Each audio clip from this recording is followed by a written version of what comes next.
Meu filho olhou para mim, na frente de todos, e perguntou com um sorriso debochado: Mãe, como é não servir mais para nada?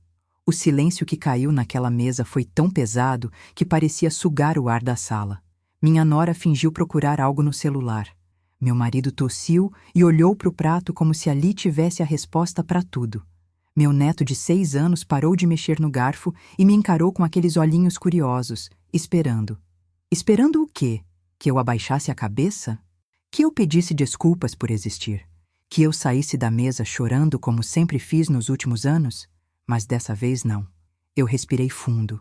Senti meu peito arder com uma mistura de raiva e tristeza que eu vinha engolindo há tanto tempo, e respondi olhando direto nos olhos dele.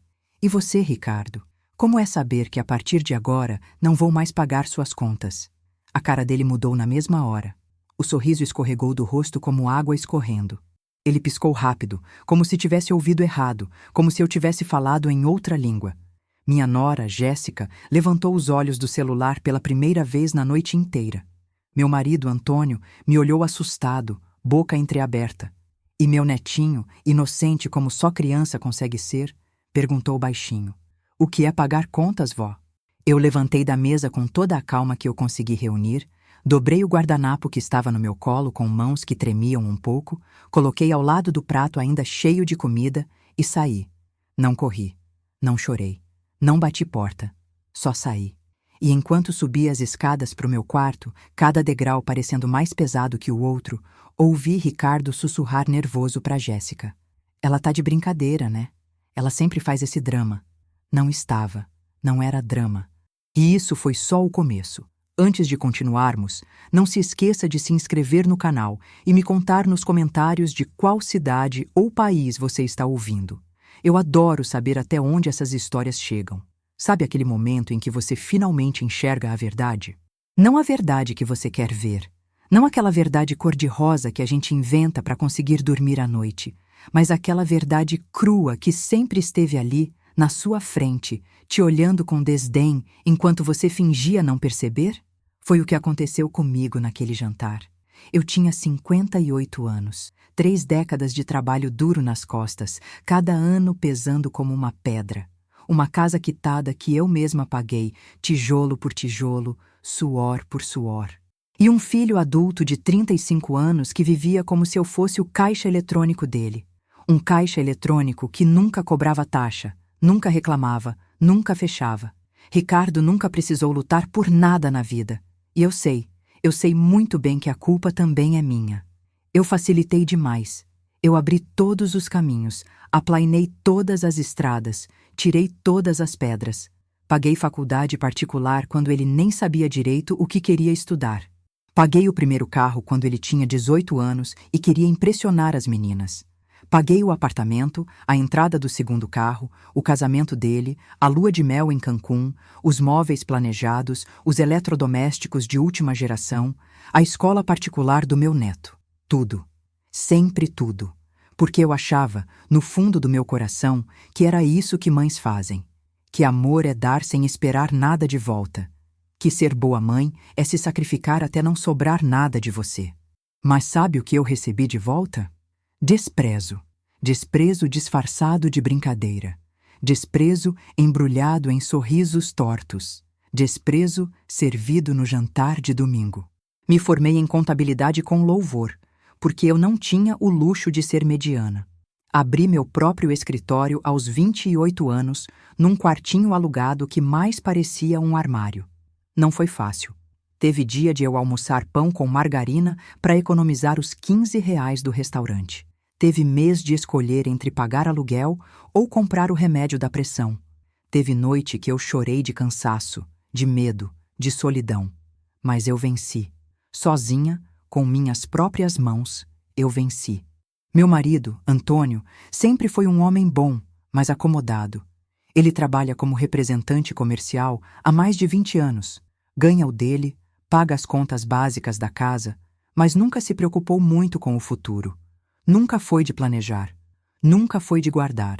Sempre viveu o hoje, sem pensar muito no amanhã. Quem sempre pensou à frente fui eu. Quem guardou dinheiro no final do mês, mesmo que fossem R$ 50, fui eu. Quem investiu, quem planejou, quem construiu patrimônio, fui eu. A casa onde a gente mora é minha, comprada com dinheiro que eu juntei ao longo de 15 anos. O carro melhor é meu. A poupança que sustenta essa família quando as coisas apertam é minha. E Ricardo sabia disso desde pequeno. Desde criança ele percebeu que eu era a fonte, que se ele quisesse algo, era comigo que ele vinha, não com o pai. Antônio sempre foi mais do deixa o menino, ele é novo, ele aprende depois. Só que Ricardo nunca aprendeu. Ele só aprendeu a pedir. E eu? Eu aprendi a dar sem pensar 2 vezes, sem questionar, sem colocar limites. Quando ele terminou a faculdade de Sistemas de Informação, arrumou um emprego bom numa empresa de tecnologia. Salário razoável, benefícios, plano de carreira. Fiquei tão orgulhosa que chorei quando ele me contou. Pensei, pronto, agora ele vai caminhar sozinho. Agora ele vai ser independente. Mas 3 meses depois, ele veio me pedir dinheiro para a entrada de um apartamento. Eu lembro direitinho da conversa. A gente estava na cozinha, eu fazendo café, e ele falou: Mãe, é investimento. Daqui a uns anos valoriza e eu vendo. Você vai ver, eu vou até te pagar com juros. Eu acreditei. Acreditei porque eu queria acreditar. Vendi umas ações que eu tinha guardado com tanto carinho e dei os 50 mil reais para ele. Ele nunca vendeu o apartamento. Mora nele até hoje, com a esposa e meu neto. E nunca me pagou de volta, nem mesmo ofereceu. E quando eu toquei no assunto uma vez, ele disse: Mãe, isso aí foi presente, não foi? Mãe não empresta dinheiro para filho, mãe dá. Depois veio o carro. Mãe, eu preciso de um carro melhor. O meu tá dando problema e eu não posso ficar na mão. 15 mil. Depois vieram as parcelas do segundo carro para Jéssica. Mãe, a Jéssica precisa buscar o Pedrinho na escola. A gente não pode depender de carona. 20 mil em parcelas que eu paguei durante 2 anos. Depois, a escola particular do menino. Mãe, você não quer que seu neto estude numa escola pública, né? Você sabe como é. A qualidade é péssima. Como se escola pública fosse prisão. Como se eu não tivesse estudado em escola pública a vida inteira e mesmo assim tivesse chegado onde cheguei. Mas eu pagava. Sempre pagava. Sempre. Porque eu tinha medo. Medo de decepcionar. Medo de ser vista como a mãe egoísta. A mãe que tem dinheiro, mas não ajuda o filho. Medo de perder o amor dele. Medo de ficar sozinha. Só que aos poucos, num processo lento e doloroso, eu fui percebendo uma coisa que eu não queria admitir. Ele não me amava. Ele me usava. E tinha uma diferença enorme entre as duas coisas. Foi como uma planta que murcha devagar, folha por folha, e você só percebe quando ela já está quase morta, quando já não tem mais volta. Ricardo começou a falar comigo de um jeito diferente. No começo, eu achava que era coisa da minha cabeça, paranoia de mãe insegura. Mas não era. Ele respondia com ironia. Suspirava alto quando eu falava alguma coisa. Revirava os olhos quando eu dava opinião sobre qualquer assunto. E sempre, sempre, me tratava como se eu fosse um estorvo, um peso, alguém que ele tinha que aguentar. Lembro de um sábado de tarde que ele veio aqui em casa buscar o Pedrinho, que tinha dormido comigo no final de semana. Eu adorava quando meu neto ficava aqui. A gente fazia pipoca, assistia desenho, ele me ajudava a regar as plantas. Eram os momentos que eu me sentia mais feliz. Naquele dia, eu estava na cozinha fazendo bolo, aquele de cenoura com cobertura de chocolate que o Ricardo sempre amou desde pequeno. Quando ele entrou pela porta da cozinha, nem cumprimentou direito. Só disse, olhando para o celular: Cadê o Pedrinho? Eu toda animada respondi: Tá no quarto pegando as coisinhas dele. Quer um café? Tô fazendo bolo. Ricardo olhou em volta, viu a bagunça da cozinha, a pia cheia de tigelas e formas, e comentou com um tom que eu nunca vou esquecer: Mãe, a senhora não acha que já tá velha demais para ficar fazendo essas coisas? Eu parei de mexer a massa. Velha para fazer bolo? Ele deu de ombros, ainda sem tirar os olhos do celular. Sei lá. A senhora podia descansar mais, aproveitar a vida, parar de ficar se esforçando à toa. Já fez o suficiente, não acha? Parecia gentileza. Parecia preocupação. Mas não era. Era ele querendo que eu parasse de existir do jeito que eu sempre existi. Como se minha função tivesse acabado. Como se eu não tivesse mais propósito. Como se eu fosse um aparelho velho que ninguém usa mais, mas ainda ocupa espaço na casa. E o pior de tudo, Meu marido nunca percebia. Antônio achava que Ricardo era só estressado com o trabalho. Sempre tinha desculpa pronta. O menino tá cansado. O menino tem muita responsabilidade. O menino tá numa fase difícil. O menino. Ricardo tinha 35 anos, era pai de família e ainda era tratado como menino. E eu comecei a perceber que parte do problema era exatamente essa. Nós nunca deixamos ele crescer. Mas eu comecei a prestar mais atenção depois daquele dia. E quanto mais eu observava, mais eu via o padrão se repetindo. Toda vez que eu questionava algo, um gasto exagerado, uma decisão precipitada, um comportamento inadequado, ele retrucava com algo que me diminuía. Mãe, a senhora não entende de tecnologia. Isso aí é coisa de outra geração. Mãe, o mundo mudou. A senhora está desatualizada. As coisas não funcionam mais como antigamente. Mãe, deixa que quem entende cuida. A senhora só vai complicar. E eu me calava. Sempre me calava. Porque uma parte de mim, uma parte pequena, mas poderosa, acreditava que ele tinha razão. Que eu realmente não entendia do mundo moderno. Que eu tinha ficado para trás enquanto todo mundo avançava.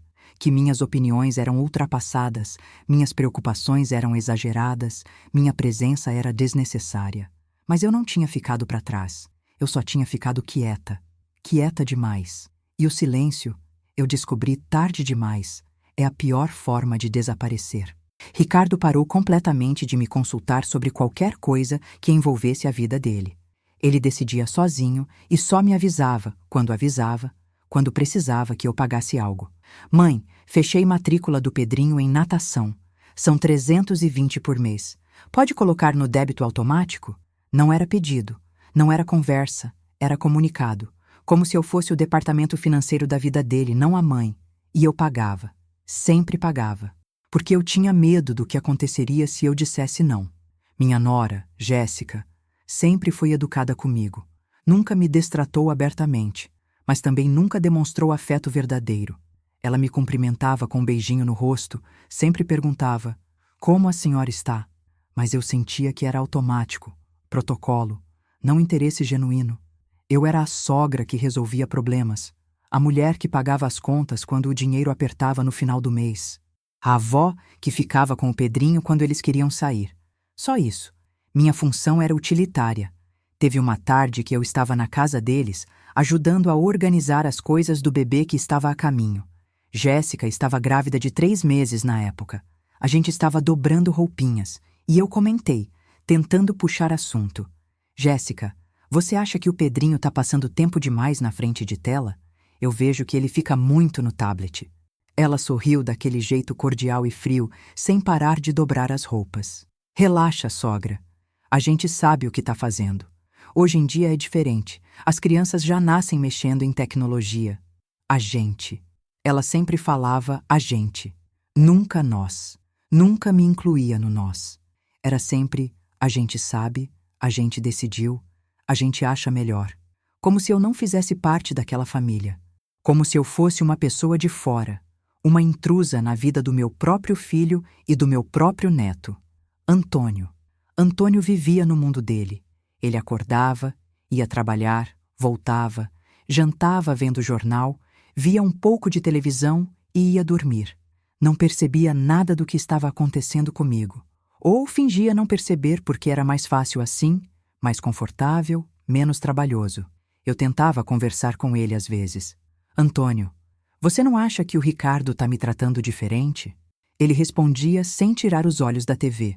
Diferente como? O menino te ama, mulher. Você está sensível demais. E eu me sentia cada dia menor, mais transparente. Como se eu estivesse desaparecendo aos poucos e ninguém notasse. Ou pior, como se estivessem notando e não ligassem. Teve uma noite que eu não consegui dormir de jeito nenhum.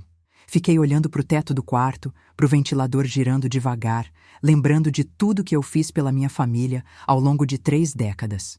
Todo sacrifício, todo trabalho extra, todo final de semana que eu deixei de descansar para poder pagar mais uma conta, mais uma dívida, mais um sonho que não era meu. Todo pedaço de mim que eu fui entregando, acreditando que estava construindo algo sólido, algo que valeria a pena. E me veio uma pergunta na cabeça, clara como um grito. Quando foi que eu deixei de ser uma pessoa e virei só uma fonte de dinheiro? Chorei naquela noite.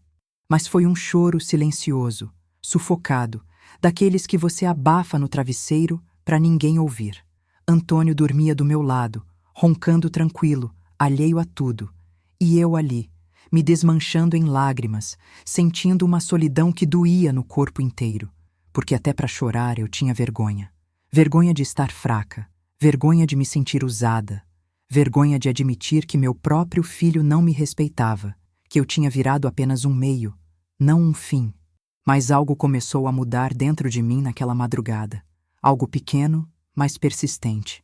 Eu não sabia ainda exatamente o que era, mas era como uma brasa acesa no fundo do peito, pequena, quase apagando, mas ainda viva, ainda queimando.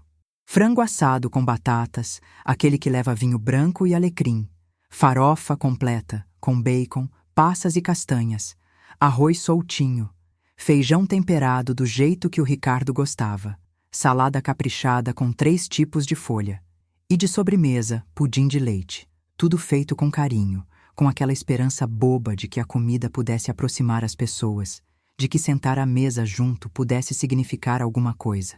Demorei 4 horas preparando tudo. Antônio ajudou a pôr a mesa, colocar as cadeiras, mas não muito mais que isso.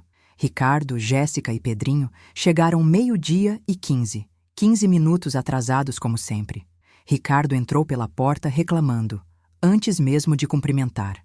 Mãe, pelo amor de Deus, por que a senhora insiste em fazer esse tanto de comida? A gente nem come tudo. Metade vai estragar na geladeira. Eu sorri, tentando disfarçar o incômodo que já começava a crescer no peito. É que eu gosto de fazer, filho, e sobra para vocês levarem para casa. Você sempre gostou de marmita. Ele bufou, jogando as chaves do carro em cima do aparador. A gente não precisa de marmita, mãe. A gente tem dinheiro suficiente para pedir comida quando quiser. Não precisa ficar carregando pote para lá e para cá. Jéssica tocou de leve no braço dele, com aquele gesto que significava: para, você tá exagerando. Mas ele não parou. Ele nunca parava. Durante o almoço, ele reclamou de absolutamente tudo. A carne estava um pouco seca, a farofa sem sal suficiente, o feijão muito ralo, aguado demais, a salada com pouco tempero. Pedrinho comia em silêncio, de olho no pai, claramente desconfortável. Antônio comia de cabeça baixa, como sempre, evitando qualquer tipo de confronto. E eu? Eu engolia cada crítica como se fosse veneno, sentindo aquilo queimar garganta abaixo. Depois do almoço, enquanto eu lavava a louça na pia, porque eu sempre lavava, sempre fui eu, Ricardo veio na cozinha pegar água gelada. Ele encostou no balcão, mexeu no celular por alguns segundos e soltou sem nem olhar para mim. Mãe, eu e a Jéssica estamos pensando em fazer uma viagem nas férias de julho. Uns 10 dias fora, mas tá tudo muito caro, absurdamente caro. Eu sequei as mãos no pano de prato devagar. E aí? Ele finalmente levantou os olhos do celular. E aí que eu ia precisar de uma ajudinha? Só para complementar o orçamento. A gente já tem uma parte, mas falta ainda. Quanto? Uns 5.000, talvez 6, dependendo do hotel. Eu respirei fundo, sentindo o peito apertar. 5.000, 6.000. Eu tinha esse dinheiro guardado, sim, mas era para uma emergência médica que eu sabia que estava chegando. Eu tinha consulta marcada com um cardiologista na semana seguinte porque eu andava sentindo umas dores estranhas no peito, uma pressão, uma falta de ar. Mas eu não tinha contado para ninguém. Não queria preocupar. Não queria ser o fardo. Ricardo, dessa vez eu não posso. Eu tenho uma despesa importante chegando. Eu preciso desse dinheiro. Ele franziu a testa, incomodado. Mais importante que a felicidade do seu neto? O Pedrinho nunca foi pra praia, mãe. Você não quer que ele conheça o mar? Não é isso, filho. É que eu realmente... É sempre a mesma coisa. Ele me cortou, a voz subindo um tom. Quando é pra senhora gastar com as coisas da senhora, com as suas vontades, sempre tem dinheiro sobrando. Mas quando a gente precisa, quando é importante pra gente, nunca pode. Sempre tem desculpa.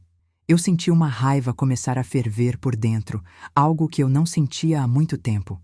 Como assim minhas coisas? Eu pago escola particular do Pedrinho todo mês. Eu pago o convênio de saúde de vocês 3. Eu pago. E a senhora age como se a gente fosse eternamente grato por isso, como se fosse um grande favor, como se a gente devesse reverência. A senhora é mãe, mãe. É o mínimo que a senhora pode fazer. É obrigação. Eu fiquei muda, completamente muda. O mínimo, obrigação. 30 anos de sacrifício. 3 décadas inteiras suando, economizando, abrindo mão de viagens, de roupas, de descanso, de sonhos, para poder realizar os sonhos dele. E para ele, tudo aquilo era apenas o mínimo, apenas obrigação, como se eu devesse aquilo, como se eu tivesse sido colocada no mundo exclusivamente para servi-lo. Ricardo saiu da cozinha sem esperar resposta, deixando a porta balançando. E eu fiquei ali parada, com as mãos molhadas de detergente, tremendo. Tremendo de raiva, de tristeza, de decepção, tudo misturado numa coisa só. Foi nesse dia, nesse exato momento, que alguma coisa dentro de mim quebrou de vez. Mas não foi uma quebra fraca, daquelas que te destroem. Foi uma quebra que liberta. Primos do interior, gente boa, gente simples. Eu queria fazer algo bonito, receber bem, matar a saudade, ouvir histórias antigas. Ricardo e a família foram convidados também, óbvio. Eram parte da família, mesmo que às vezes eu me sentisse mais próxima dos primos distantes do que do meu próprio filho. A noite estava agradável. A mesa bonita, a comida bem feita. Todo mundo conversando animado, rindo, relembrando histórias da infância, da época que a gente passava férias na fazenda do tio. Eu me sentia quase feliz, quase inteira. Era bom ouvir risadas dentro de casa de novo. Até que meu primo Marcelo, que sempre foi carinhoso comigo, comentou bem alto para todo mundo ouvir. Nossa, Teresa, você tá com uma cara ótima. Parece que rejuvenesceu uns 10 anos. Que você andou fazendo? Eu ri, genuinamente lisonjeada. Obrigada, Marcelo. Acho que é porque finalmente tô tirando uns dias de folga do escritório. Tô descansando mais, dormindo melhor. Foi exatamente nesse momento que Ricardo soltou a frase. Ele estava sentado na ponta da mesa, copo de vinho tinto na mão, com aquele sorrisinho de canto de boca que eu já conhecia tão bem. Aquele sorriso que vem antes da crueldade. Ele olhou para o primo Marcelo, depois virou para mim e disse alto, bem alto o suficiente para todas as 8 pessoas na mesa ouvirem com clareza. Mãe, como é não servir mais para nada? O silêncio que caiu foi de cortar com faca. Marcelo parou com o garfo no ar, a boca entreaberta. A esposa dele, Cláudia, arregalou os olhos de susto. Jéssica abaixou a cabeça rapidamente, olhando para o prato como se quisesse afundar nele. Antônio engasgou com o vinho, tossingindo. Meus outros primos se entreolharam sem saber onde colocar os olhos. E eu? Eu senti como se tivesse levado um tapa na cara na frente de todo mundo. Um tapa com força. Um tapa que humilha. Mas dessa vez, pela primeira vez em muito tempo, eu não abaixei a cabeça. Eu não chorei. Eu não saí correndo. Eu olhei bem fundo nos olhos do meu filho. Aqueles olhos que eu passei 9 meses esperando conhecer. Aqueles olhos que brilharam quando ele deu os primeiros passos. Aqueles olhos que me olhavam com amor quando ele era criança. E respondi com uma calma assustadora. Uma calma que vinha de muito fundo. E você, Ricardo? Como é saber que a partir de agora não vou mais pagar suas contas? A expressão dele mudou instantaneamente. O sorriso debochado sumiu. A cor sumiu um pouco do rosto. Ele piscou rápido, várias vezes, confuso. O quê? Como assim? Eu levantei da mesa, devagar, com dignidade. Dobrei meu guardanapo com cuidado. Coloquei ao lado do prato que ainda tinha comida. Olhei para cada pessoa na mesa, uma por uma, e saí. Sem chorar, sem gritar, sem dar explicação, sem pedir desculpa. Enquanto subia a escada, cada degrau ecoando na casa em silêncio, ouvi a voz baixinha, quase sussurrada de Marcelo. Meu Deus do céu! Que diabos foi isso? E a voz nervosa, já sem a segurança de antes de Ricardo. Ela tá de brincadeira. Ela sempre exagera nas coisas, sempre faz drama. Mas eu não estava de brincadeira. E não era drama. Entrei no meu quarto, tranquei a porta por dentro, sentei na beira da cama, e pela primeira vez em anos, décadas talvez, eu senti algo que eu tinha esquecido como era. Não era raiva, não era tristeza. Era poder. Mulher, O que foi aquilo lá embaixo?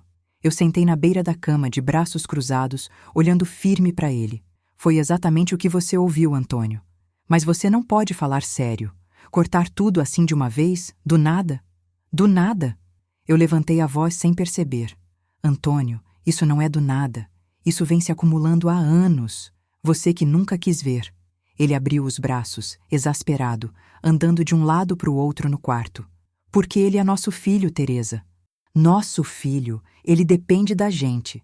Ele tem 35 anos, Antônio, 35. Ele tem emprego estável, tem esposa que também trabalha. Ele não depende da gente. Ele se acostumou a me usar como banco particular. Antônio balançou a cabeça, como se eu tivesse falando uma língua estrangeira. Você tá exagerando. O Ricardo só estava brincando na mesa. Ele bebeu um pouco a mais, ficou desinibido, falou uma besteira. Você conhece o jeito dele.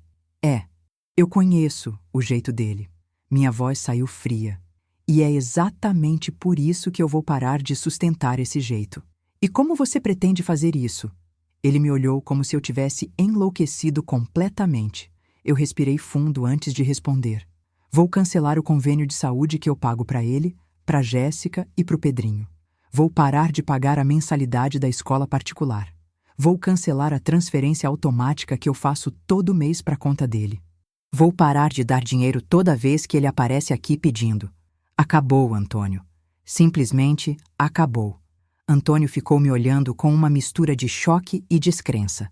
Teresa, pelo amor de Deus, você vai virar a família inteira contra você. As pessoas vão te julgar. Vão dizer que você é uma mãe desnaturada. Ou, eu disse, olhando firme nos olhos dele, sentindo cada palavra sair com peso, eu vou finalmente me virar a favor de mim mesma, pela primeira vez na vida. Antônio saiu do quarto balançando a cabeça, murmurando coisas que eu não quis ouvir. E eu fiquei ali, sozinha no silêncio do quarto, mas estranhamente decidida. Mais decidida do que eu tinha me sentido em décadas. No dia seguinte, assim que os bancos abriram, liguei para o convênio de saúde e cancelei os 3 dependentes. A atendente perguntou se eu tinha certeza, se não queria pensar mais um pouco. Eu disse que tinha certeza absoluta. Liguei para a secretaria da escola particular e avisei que a partir do próximo mês não faria mais o pagamento da mensalidade, que os pais do aluno deveriam ser contatados diretamente. Entrei no aplicativo do banco e bloqueei a transferência automática mensal de 1.200 R, que ia direto para a conta do Ricardo. Cada ligação, cada clique, cada cancelamento me deixava mais leve. Como se eu tivesse tirado quilos das costas. Como se eu tivesse desatado cordas que me amarravam há anos. Eu não estava sendo cruel. Eu estava sendo justa comigo mesma. Pela primeira vez. Direto ao assunto. Bom dia para você também, filho. Não vem com bom dia, mãe. Eu acabei de receber uma notificação do convênio médico dizendo que eu, a Jéssica e o Pedrinho fomos desligados do plano. O que está acontecendo? Eu cancelei. Silêncio do outro lado. Um silêncio carregado. Depois, a voz dele saiu irritada, acelerada. Você não pode fazer isso. Você não tem o direito. Tenho sim. O convênio está no meu nome. Eu pago a mensalidade há 5 anos. E decidi que não vou mais pagar. E se o Pedrinho ficar doente? E se acontecer alguma coisa com ele? Você pensou nisso? Pensei. E vocês 2 trabalham, Ricardo. Vocês têm condições de colocar ele num plano de saúde. Outros pais fazem isso. Você enlouqueceu? Você sabe quanto custa um plano de saúde? Sei perfeitamente. Eu pago o meu há 15 anos. Sozinha. Nunca pedi ajuda de ninguém. Ele desligou na minha cara. Bateu o telefone com força. 2 horas depois, Jéssica me mandou mensagem. Uma mensagem longa, cheia de letras maiúsculas no início. Sogra, o que houve? O Ricardo está transtornado aqui, dizendo que a senhora cancelou tudo. É verdade? Eu sentei na cadeira da varanda, olhei para as plantas que eu tinha acabado de regar e digitei com calma. Jéssica, eu apenas decidi que não vou mais bancar as despesas de vocês. É isso, nada além disso. Ela demorou um tempo para responder. Eu via os 3 pontinhos aparecendo e desaparecendo, como se ela não soubesse bem o que dizer. Mas a gente sempre contou com essa ajuda, sogra. Sempre. Faz parte do nosso orçamento. Eu respirei fundo antes de digitar a resposta. E eu sempre dei. Durante anos. Mas agora acabou. Vocês vão precisar reajustar o orçamento. Ela não respondeu mais. À tarde, por volta das 3 horas, Ricardo voltou. Dessa vez, trouxe Jéssica e Pedrinho junto. Eles invadiram minha casa sem nem tocar a campainha. Abriram a porta e entraram. Antônio estava no trabalho. Eu estava sozinha. Mãe, a gente precisa conversar. Agora. Eu estava sentada na poltrona da sala, tomando chá de camomila, tentando me acalmar. Olhei para ele com toda a calma que eu consegui reunir. Pode falar, Ricardo. Você não pode fazer isso com a gente. Não pode simplesmente cortar tudo. Eu posso. E já fiz. Jéssica deu um passo à frente, segurando firme no braço de Ricardo como se tentasse controlá-lo.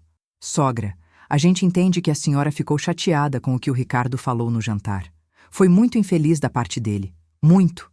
Mas a gente realmente precisa dessa ajuda financeira para conseguir fechar as contas no final do mês. Por quê? Ela piscou, confusa com a pergunta. Como assim por quê? Por que vocês precisam da minha ajuda? Vocês dois trabalham. Ganham salários razoáveis. Por que não conseguem fechar as contas sozinhos? Ricardo bufou, impaciente. Porque o custo de vida é absurdamente alto, mãe. A senhora não faz ideia. Não tem a menor noção de como as coisas estão caras. Tenho sim. Tenho noção completa. Tanto que eu sempre paguei tudo sozinha. E ainda por cima paguei por vocês durante anos. Ele apertou os punhos, a voz subindo. Eu sabia. Eu sempre soube que um dia a senhora ia jogar isso na nossa cara. Eu sempre soube. Eu não tô jogando nada na cara de ninguém, Ricardo. Eu só tô dizendo a verdade. E a verdade é que acabou. A partir de agora, vocês são adultos completamente responsáveis pela própria vida. Jéssica tentou mais uma vez, a voz saindo quase em súplica. E o Pedrinho, sogra? A senhora não pensa no seu neto? Ele vai ter que mudar de escola, perder os amiguinhos, se adaptar a um lugar novo. Penso no Pedrinho todos os dias. E é exatamente por pensar nele que eu acho que ele precisa de pais que assumam a responsabilidade por ele. Não de uma avó que banca tudo enquanto os pais se acomodam. Ricardo deu um passo ameaçador na minha direção. A voz saiu grossa, perigosa. Você vai se arrepender disso. Muito. Vai se arrepender de ter feito isso com a gente. Eu levantei devagar da poltrona, olhei bem no fundo dos olhos dele e pela primeira vez eu não senti medo. A única coisa que eu me arrependo, Ricardo, é de ter demorado tanto tempo para fazer isso. 30 anos de atraso. Eles saíram da minha casa batendo a porta com tanta força que o quadro da parede tremeu.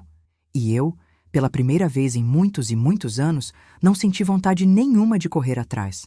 Não senti vontade de pedir desculpas. Não senti culpa. Só senti paz. Não respondi a mensagens. Me bloqueou. Me bloqueou no Instagram. Me bloqueou em tudo que era rede social. Foi como se eu tivesse deixado de existir para ele do dia para a noite. E sabe o que eu senti? Sabe qual foi minha reação verdadeira? Alívio. Um alívio profundo, imenso, que eu não esperava sentir. Porque finalmente eu não precisava mais fingir que estava tudo bem. Finalmente eu não tinha que engolir desaforo seco. Finalmente eu não precisava sorrir quando me machucavam. Finalmente eu podia respirar fundo sem sentir o peso constante da obrigação. Antônio ficou no meio do fogo cruzado como sempre. Ele ia na casa do Ricardo pelo menos 2 vezes por semana, tentava mediar a situação, ouvia os dois lados, voltava para casa exausto e frustrado. Mulher, até quando você vai sustentar essa briga? Não é briga, Antônio, é limite, tem uma diferença enorme. Mas você não sente falta do Pedrinho, do seu neto? Eu sentia todos os dias. Uma dor surda no peito toda vez que eu passava pelo quarto onde ele dormia quando ficava aqui. Pedrinho era meu xodó, mas eu não podia mais me anular, me destruir, só para manter uma proximidade que era falsa, que era baseada em dinheiro. Sinto falta, eu respondi, a voz embargada. Sinto muita falta, mas não vou comprar o amor dele com dinheiro. Não vou mais fazer isso. Antônio balançou a cabeça, sem entender, sem conseguir compreender a profundidade da minha dor e da minha decisão. As semanas foram passando, devagar, pesadas. Eu me acostumei com o silêncio da casa. Voltei a fazer as coisas que eu gostava e tinha abandonado há tanto tempo. Caminhada de manhã cedo no parque, crochê nas tardes de domingo, leitura antes de dormir, aula de dança sênior às terças e quintas. Coisas simples que eu tinha deixado de lado porque estava sempre ocupada demais, resolvendo os problemas dos outros. E eu percebi uma coisa surpreendente. Eu estava mais feliz. Não era uma felicidade eufórica, explosiva. Era uma paz, uma leveza. Como se eu tivesse finalmente tirado uma mochila de 50 quilos das costas e pudesse andar ereta de novo. Até que um dia, 6 semanas e 3 dias depois do rompimento, eu contei cada dia. Ricardo apareceu aqui em casa, sozinho, sem avisar, sem ligar antes. Eu estava regando minhas violetas na varanda quando vi o carro dele encostando na frente de casa. Ele desceu devagar, olhou para mim por alguns segundos e pela primeira vez em muito, muito tempo, eu vi algo completamente diferente no rosto do meu filho. Não era raiva, não era arrogância, era desespero puro. Só continuei regando as plantas, uma por uma, com cuidado. Mãe, eu continuei regando. Mãe, por favor, eu preciso conversar com a senhora. Terminei de regar a última violeta, a menor de todas. Guardei o regador no cantinho da varanda e me sentei numa cadeira de madeira. Pode falar. Ele ficou de pé, sem jeito, as mãos nos bolsos da calça jeans que estava meio surrada. As coisas não estão nada fáceis lá em casa. Imagino. Ele respirou fundo como quem precisa de coragem para continuar. O convênio de saúde que a gente contratou é muito mais caro do que a gente imaginava. A gente não calculou direito. E a escola do Pedrinho? A gente teve que tirar ele da particular. Colocamos numa municipal perto de casa. Eu não disse nada, só escutei. E tem outra coisa. Ele evitou meu olhar. A Jéssica tá grávida. Eu levantei os olhos, genuinamente surpresa. Grávida? De quanto tempo? Ele passou a mão pelo cabelo, nervoso. 4 meses. A gente. Não contou pra ninguém ainda. Por que não contaram? Ele deu de ombros, a voz saindo baixa, quase envergonhada. Porque tá tudo uma bagunça completa, mãe. A gente não queria dar mais preocupação. A gente tá se virando com dívida no cartão de crédito. Os 2 cartões estouraram no limite. E o pior, o aluguel tá atrasado. 2 meses atrasados. Aluguel? Eu franzi a testa, confusa. Vocês não moram no apartamento que eu dei entrada? Aquele apartamento de 2 quartos que eu ajudei a comprar? Ele finalmente olhou para mim e o que eu vi nos olhos dele foi vergonha. A gente vendeu. Eu senti o peito apertar com força. Vocês venderam o apartamento? A gente precisava de dinheiro na época, mãe. Urgente. E a gente achou que seria uma boa ideia vender, pegar o dinheiro, investir em outras coisas. Mas a gente gastou mal. Muito mal. Gastou com bobagem, com coisa que não precisava. E agora tá tudo acabado. E a gente tá alugando um lugar bem menor, bem mais simples. Eu fechei os olhos, tentando processar tudo aquilo. Todo aquele sacrifício, todas aquelas ações que eu vendi para dar entrada naquele apartamento. E ele tinha simplesmente vendido e torrado o dinheiro. Torrado. Ricardo, eu disse, a voz firme, controlada. Eu não vou te dar dinheiro. Eu não tô pedindo dinheiro. Ele se exaltou, desesperado. Eu não vim aqui pedir nada. Eu só queria que a senhora soubesse que eu errei. Eu errei muito. Eu o olhei. Realmente olhei, com atenção. Ele estava visivelmente mais magro, com olheiras fundas, a barba por fazer, a roupa meio amarrotada, como se ele tivesse dormido de roupa. E pela primeira vez na vida, eu vi algo que nunca tinha visto no meu filho: arrependimento verdadeiro. Eu errei, mãe, ele repetiu, e a voz dele falhou no meio da frase. Eu tratei a senhora muito mal mesmo. Eu fui arrogante. Eu fui ingrato, eu fui cruel. E agora eu tô pagando por isso. Tô pagando caro. Você não tá pagando por ter me tratado mal, Ricardo. Minha voz saiu calma. Você tá pagando por nunca ter aprendido a se responsabilizar pelas suas escolhas. Ele sentou no degrau da varanda, colocou a cabeça nas mãos, os ombros curvados. Eu não sei mais o que fazer, mãe. Eu juro que não sei. Aprende. Eu disse sem raiva, sem ironia. Aprende a trabalhar mais, a economizar, a fazer escolhas melhores, a viver dentro do que vocês ganham, não acima. Aprende a ser pai de verdade, não um filho eterno esperando que alguém resolva tudo. Ele levantou o rosto e eu vi que os olhos dele estavam marejados. E a senhora? Não vai me ajudar? Nem um pouquinho? Eu respirei fundo. Aquela pergunta doía. Doía muito. Parte de mim, uma parte antiga, queria levantar correndo, abraçar, prometer que ia resolver tudo. Mas eu sabia, no fundo da minha alma, que se eu fizesse isso, nada ia mudar de verdade. Eu vou te ajudar sim, eu disse devagar. Mas não com dinheiro. Vou te ajudar a crescer, a amadurecer. E para isso, infelizmente, você precisa cair. Você precisa sentir o peso real das suas escolhas na pele. Ricardo ficou me olhando por um longo tempo. Um tempo que pareceu eterno. Depois, levantou devagar, limpou o rosto com a manga da camisa e foi embora andando devagar até o carro. Não disse tchau. Não disse mais nada. E eu fiquei ali sentada, sentindo o peito apertado de dor e de amor ao mesmo tempo, mas sabendo, tendo certeza absoluta, que eu tinha feito a coisa certa. Pela primeira vez, a coisa certa. Na expressão dele, no desespero estampado no rosto, na fragilidade que eu nunca, em 35 anos, tinha visto antes. E eu me questionava constantemente: será que eu tô sendo cruel demais? Será que eu tô exagerando? Conversei com minha amiga Vera, que me conhece há mais de 20 anos e sempre foi mais sensata e racional que eu. Vera, você acha que eu fiz certo? Ela tomou um gole do café, me olhou séria por cima da xícara. Teresa, você fez o que deveria ter feito há pelo menos 10 anos. Mas ele tá sofrendo de verdade. A Jéssica tá grávida. Meu neto teve que sair da escola particular. E daí? Vera cruzou os braços, firme. Teresa, você estudou em escola pública a vida inteira. Eu estudei em escola pública. A gente tá aqui, firme, forte, bem de vida. Escola particular não é obrigação de avó nenhuma. Responsabilidade dos pais é. Eu suspirei pesado. Mas eu me sinto mal, Vera. Me sinto péssima. Claro que você se sente. Porque você é mãe, porque você tem coração. Mas escuta o que eu vou te dizer.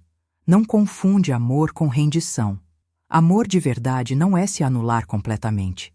Amor não é deixar que pisem em você até não sobrar nada. As palavras dela ficaram ecoando na minha cabeça o dia inteiro, a noite inteira. Naquela noite, Antônio chegou em casa mais tarde que o normal, com a cara fechada, cabisbaixo. O Ricardo me ligou no trabalho hoje. Tá desesperado de verdade. Eu sei, eu respondi. Ele pediu para eu falar com você. Implorou, pediu para você voltar a ajudar, nem que seja um pouco. Eu olhei para o meu marido com firmeza. E o que você disse para ele? Ele desviou o olhar, constrangido. Disse que ia tentar conversar com você, que ia tentar te convencer. Antônio, eu falei com a voz firme, sem agressividade, mas sem espaço para dúvida. Você não vai me convencer de nada, entendeu? Nada. Mas Teresa, pelo amor de Deus, ele é nosso filho, nosso único filho. E eu sou sua esposa. Minha voz saiu mais alta. E durante 30 anos eu carreguei esse peso sozinha. Completamente sozinha. Você nunca me apoiou de verdade. Nunca disse não para ele quando precisava. Sempre deixou para mim ser a vilã, a chata, a mãe má. Você sempre foi o pai bonzinho que não quer conflito. Ele ficou em silêncio, sem resposta. Agora, eu continuei, olhando fundo nos olhos dele. Você vai ter que escolher, Antônio. Ou você me apoia de verdade nessa decisão, ou você banca ele com o seu dinheiro. Mas eu não vou mais fazer os dois papéis. Não vou mais ser a provedora e a culpada ao mesmo tempo. Antônio saiu da sala sem responder, batendo a porta do quarto. E eu percebi algo importante naquela noite. Minha decisão não afetava só o Ricardo. Afetava todo mundo ao meu redor. Porque eu tinha sido, durante tanto tempo, o pilar que segurava tudo e todos. E quando o pilar se move, quando o pilar decide se cuidar, a casa toda treme. Mas eu não podia mais ser o alicerce de uma construção podre, de uma dinâmica doente. Tocou a campainha e quando eu abri a porta, ela estava lá, com a barriga já bem redondinha começando a aparecer, os olhos inchados de tanto chorar. Sogra, eu posso entrar? Eu hesitei por um segundo, mas abri a porta. Pode. Nós fomos para o quintal dos fundos. Eu estava cuidando da horta, meu refúgio nos últimos tempos. Ela sentou numa cadeira debaixo da jabuticabeira. Eu sentei na outra. Eu preciso falar com a senhora. Ela começou, a voz trêmula. Pode falar, Jéssica. A senhora sabe que eu tô grávida de quase 5 meses. Sei, o Ricardo me contou. Ela olhou para as próprias mãos, mexendo nervosa nos dedos. Sogra, a gente realmente não tá conseguindo. Conseguindo o quê? Se manter, sobreviver. A voz dela falhou, quebrou. A gente tentou, sogra. A gente tentou de verdade se virar sozinho, mas tá muito, muito difícil. O aluguel, a comida, as contas de luz e água, tudo subindo. E agora vem mais um bebê. Mais fraldas, mais remédio, mais tudo. Eu respirei fundo, preparando meu coração para o que eu sabia que vinha. Jéssica, eu sinto muito pela situação de vocês. Sinto de verdade, mas isso não é responsabilidade minha. Eu sei. Ela levantou a voz, desesperada, as lágrimas começando a escorrer. Eu sei que a gente errou. Eu sei que o Ricardo tratou a senhora muito, muito mal. Foi horrível o que ele fez. Mas... E o Pedrinho? E esse bebê que vai nascer em 4 meses? A senhora não tem pena? Não tem dó? Tenho, eu disse. E era verdade. Tenho pena sim. Mas pena não resolve problema nenhum, Jéssica. Responsabilidade resolve. A senhora tem dinheiro guardado, sogra. Ela falou baixo, mas com um peso enorme nas palavras. A senhora sempre teve, todo mundo sabe. A senhora pode ajudar a gente. Posso, eu admiti. Mas não vou. Os olhos dela se encheram ainda mais de lágrimas. Por quê? Por que a senhora está fazendo isso com a gente? Com seus netos? Que culpa eles têm? Porque se eu continuar salvando vocês, vocês nunca vão aprender a se salvar sozinhos. Mas e se a gente não conseguir, sogra? E se a gente perder tudo? E se meus filhos passarem necessidade de verdade? A senhora vai conseguir dormir tranquila sabendo disso? Eu olhei bem nos olhos dela antes de responder. Então vocês vão sentir exatamente o que eu senti a vida inteira, Jéssica. Medo. Insegurança. A sensação terrível de que ninguém vai aparecer para te salvar no último minuto. E foi exatamente assim, sentindo tudo isso, que eu aprendi a me salvar sozinha. E foi a melhor coisa que eu aprendi. Jéssica ficou me olhando com uma expressão de choque absoluto, como se eu tivesse dito a pior coisa do mundo. Ela levantou sem dizer mais nada, pegou a bolsa e saiu apressada, batendo o portão com força.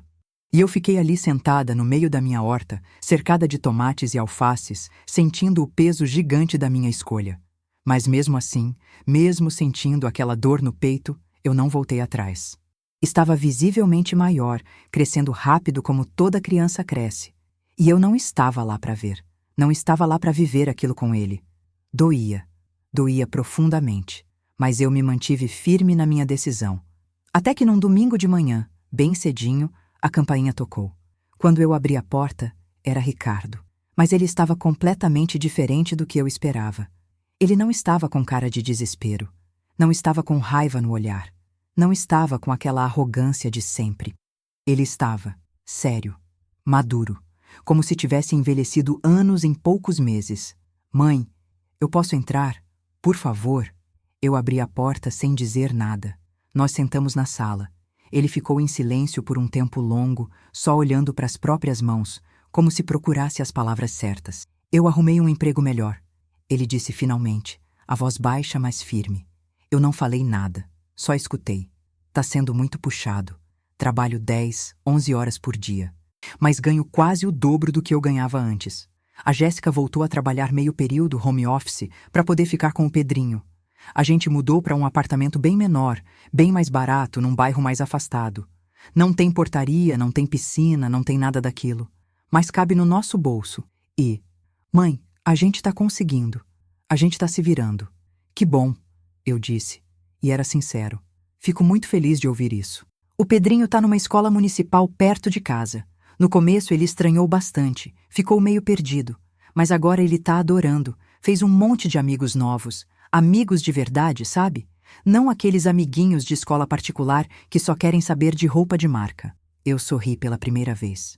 Fico muito feliz por ele. Ricardo levantou os olhos para mim, e o que eu vi ali me pegou completamente de surpresa. Eram lágrimas. Lágrimas de verdade. Mãe, eu vim aqui pedir desculpas. Eu senti o peito apertar com força, a garganta fechar. Eu fui horrível com a senhora. Fui um filho ingrato, egoísta, cruel. Eu tratei a senhora como se a senhora fosse obrigada a fazer tudo por mim. Como se o amor da senhora fosse medido em dinheiro. Como se a senhora existisse só para me servir. E quando a senhora parou, quando colocou limite, eu senti raiva. Muita raiva. Senti como se a senhora tivesse me abandonado, me traído. Ele limpou os olhos com as costas da mão, a voz engasgada. Mas a verdade, mãe, a verdade real é que eu nunca tinha crescido de verdade. Eu era um moleque mimado de 35 anos, fingindo ser adulto. E a senhora me forçou a virar homem.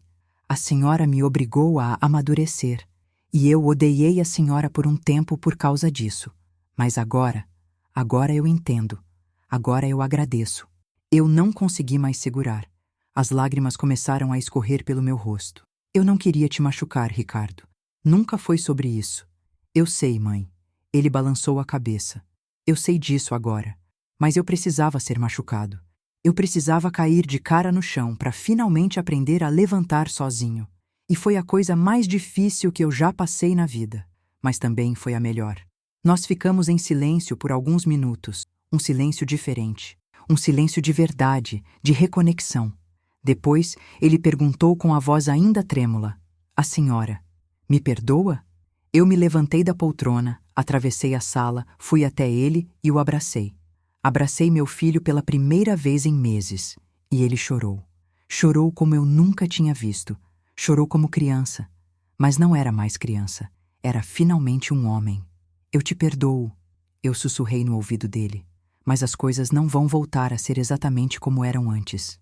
Ele assentiu contra meu ombro, ainda me abraçando forte. Eu sei. E eu não quero que voltem. Eu quero que sejam diferentes. Quero que sejam melhores. Quero uma relação de verdade, mãe. Não uma relação baseada em dinheiro. Nós ficamos assim por um tempo longo. Mãe e filho. De verdade. E quando eu ofereci ajudar com alguma coisinha pequena, ele agradeceu, mas recusou educadamente. A gente precisa aprender a andar com as próprias pernas, mãe. Ele começou a me ligar só para conversar, só para saber como eu estava. Me contava dos perrengues do trabalho, das pequenas conquistas, das dificuldades financeiras que ainda existiam. Mas nunca pedia ajuda em dinheiro. E eu percebi que era isso, exatamente isso, que eu sempre quis. Ser tratada como mãe, não como banco. Jéssica me procurou também, algumas semanas depois. Veio aqui em casa, pediu desculpas pelas coisas que tinha dito. Sogra, eu estava desesperada, falei muita coisa errada. A senhora fez o certo. A gente precisava dessa sacudida. E nós começamos, devagar, passo a passo, a reconstruir uma relação mais honesta, mais verdadeira. O Pedrinho voltou a vir aqui em casa aos poucos. E sabe o que ele me disse numa tarde de sábado? Vovó, eu gosto muito mais da minha escola nova. Os meninos lá são mais legais, não ficam se exibindo com roupa cara. Eu ri, aliviada. Porque no fim das contas, aquilo que eu achava que ia destruir ele, na verdade, o libertou. O libertou da bolha falsa em que ele estava vivendo. O bebê nasceu no começo do inverno. Uma menina linda, pequenininha, de olhos grandes e escuros. Ricardo e Jéssica me pediram para escolher o nome. Eu escolhi Clara. Porque ela chegou trazendo clareza para toda a família. Eu não ajudei financeiramente no enxoval. Não paguei a maternidade, não comprei o berço, mas eu estava lá, no dia do parto, nos primeiros dias difíceis em casa, levando comida caseira, dando colo, ensinando, sendo avó de verdade, mas sendo avó com limite, com dignidade, com respeito mútuo. Antônio demorou mais tempo para entender todo esse processo. Ele sempre foi do tipo que evita conflito a qualquer custo, que prefere fingir que está tudo bem. Mas com o passar dos meses, ele viu que eu tinha feito o certo. Ele viu Ricardo crescer, amadurecer, virar pai de verdade. E ele me pediu desculpas por nunca ter me apoiado de verdade. Teresa, você é mais forte do que eu jamais serei. E nós também nos reconectamos. Depois de anos numa relação automática, voltamos a conversar de verdade, a nos olhar nos olhos, a sermos companheiros. Um dia, uns 4 meses depois do nascimento da Clara, Ricardo apareceu aqui em casa no final da tarde. Ele tinha uma expressão séria, mas não triste. Mãe, eu quero que a senhora saiba uma coisa importante. Pode falar, filho. Eu me orgulho da senhora. Eu senti os olhos encherem de lágrimas. Por quê? porque a senhora fez o que quase ninguém tem coragem de fazer. A senhora colocou limite. A senhora disse não. A senhora arriscou perder o amor do filho para ensinar o filho a amar de verdade. E isso me salvou, mãe. A senhora me salvou. Eu segurei a mão dele com força. Você se salvou sozinho, Ricardo. Eu só mostrei que você era capaz. Ele sorriu, um sorriso verdadeiro, limpo. Mas foi a senhora que acreditou que eu podia, mesmo quando eu não acreditava. É mostrar limites. É preparar os filhos para o mundo real. Não protegê-los dele criando uma bolha falsa. É deixar que eles caiam para que aprendam a levantar sozinhos. E às vezes, muitas vezes na verdade, o maior ato de amor é dizer não. É segurar a mão que quer estender. É deixar que o outro sinta frio para aprender a se agasalhar sozinho. Hoje, Ricardo é um homem de verdade, responsável. Ele cuida da família dele com dignidade. Ele valoriza cada centavo que ganha. Ele sabe o peso do dinheiro porque ele trabalha duro para conseguir. Ele se tornou o pai que o Pedrinho e a Clara merecem ter. E eu? Eu finalmente me reencontrei. Voltei a fazer minhas coisas. Voltei a ter tempo e energia para mim mesma. Voltei a existir como Teresa, não só como a mãe do Ricardo ou a avó do Pedrinho. Voltei a sonhar. Voltei a planejar meu futuro. Eu não me arrependo do que fiz, nem um pouco. Me arrependo, sim, de ter demorado tanto. De ter deixado a situação chegar onde chegou. De ter engolido tanta coisa antes de reagir. Porque, no fim das contas, eu não estava só salvando meu filho daquela dependência doentia. Eu estava salvando a mim mesma de desaparecer completamente. E hoje, quando olho no espelho toda manhã, eu vejo uma mulher diferente. Uma mulher digna. Uma mulher que não se curvou. Uma mulher que, mesmo com todo o medo, mesmo com toda a dor, escolheu o caminho difícil porque sabia no fundo da alma que era o certo. Ser mãe não é ser capacho. Ser mãe não é ser escrava. Ser mãe não é se anular. Ser mãe é ser exemplo. É ensinar pelo que você faz, não só pelo que você dá. E eu finalmente me tornei o exemplo que eu sempre quis ser, mas tinha medo de ser. Não a mãe que dá tudo sem questionar, mas a mãe que ensina a conquistar. A mãe que ensina que dignidade não tem preço. A mãe que mostra que respeito é construído, não comprado. E você? O que faria se essa história tivesse acontecido com você? Já ouviu ou viveu algo parecido? Me conta nos comentários.